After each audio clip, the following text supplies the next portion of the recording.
tiny bird visits our house every day. I think about 5 different kinds come by.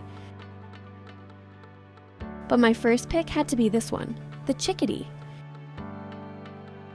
I love watching them with my kids, learning their names and noticing what makes each bird special.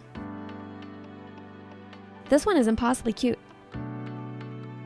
The chickadee has soft gray feathers, bright white cheeks, and a tiny black cap, like it's wearing a little hat. They're known for being curious and brave, often coming surprisingly close to people. Chickadees can remember hundreds of places where they hide food. Small bird, quiet strength. I painted this moment in watercolor, keeping everything light and gentle.